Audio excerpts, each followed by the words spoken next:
Hey guys, here's Pookie. Today we're going to talk about Myrrha and Cineris.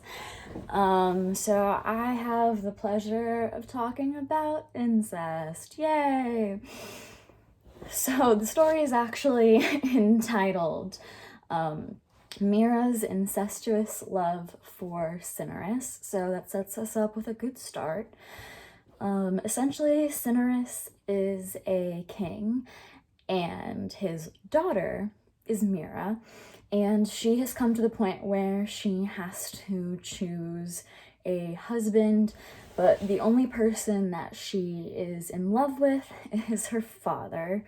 So one day she's crying about it because she knows that she can't marry him. She says, this is before she's with her father. This is just what she's thinking. She says, other creatures mate indiscriminately.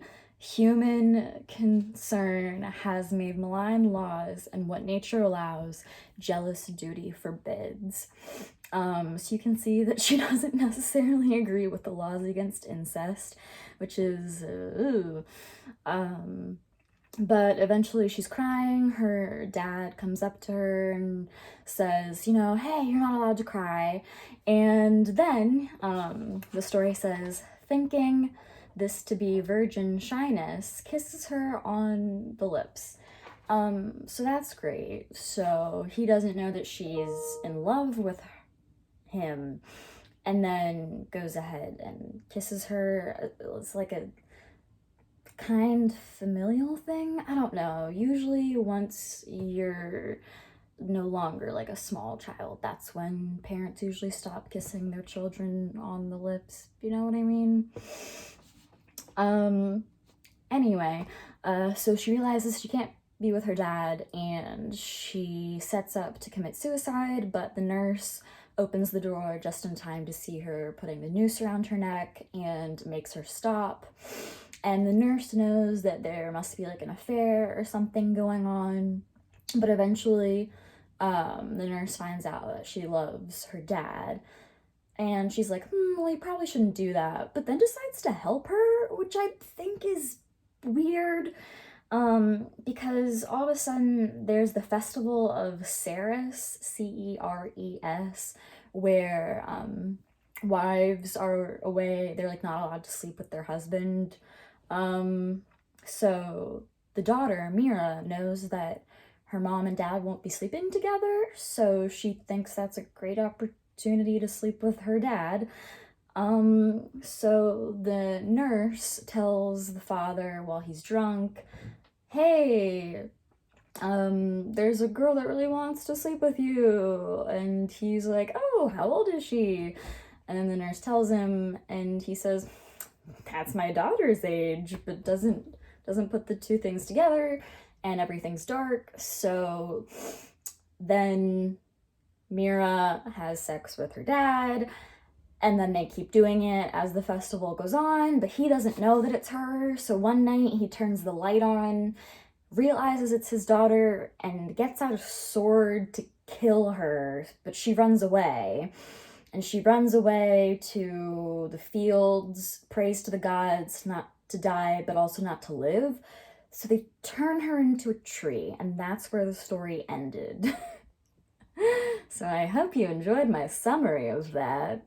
How does it relate to our class? Well, essentially, Myrrha is, she's a woman, but she's kind of framed as a monster for wanting something that's immoral, unnatural, against the law.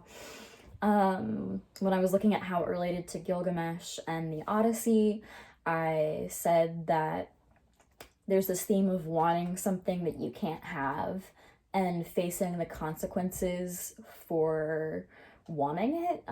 So in the case of Gilgamesh, after Enkidu dies, he wants to find out immortality, but the secret to immortality, how to become immortal, and he faces the consequences of losing the immortal flower to a snake. Can you stop? Hey, stop it. Stop. Pookie.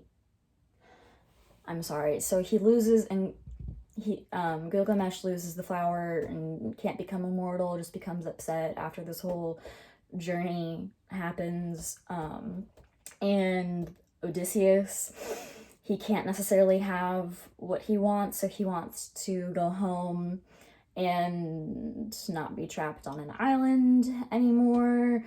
And the consequences he suffers in order to get home is he ends up there are a lot of deaths, a lot of bad things happen. And then how does it relate to modern day?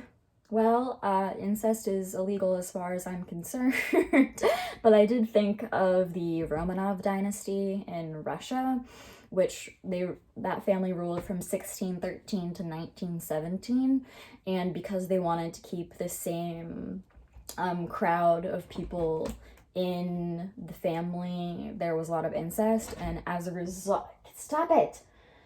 As a result, there were a lot of hemophiliacs in the family because they kept having these recessive genes that are so not dominant. They usually wouldn't have appeared, but because the same families kept procreating, then the recessive genes appeared, so they became hemophiliacs, which isn't a good thing. Like, if if you're not aware of what hemophilia is, essentially if you get a cut, like a normal person, they would immediately form a blood clot, they would be fine, but someone with hemophilia, they just can't form a blood clot, so they'll bleed out and could die from something as small as like a cat scratch.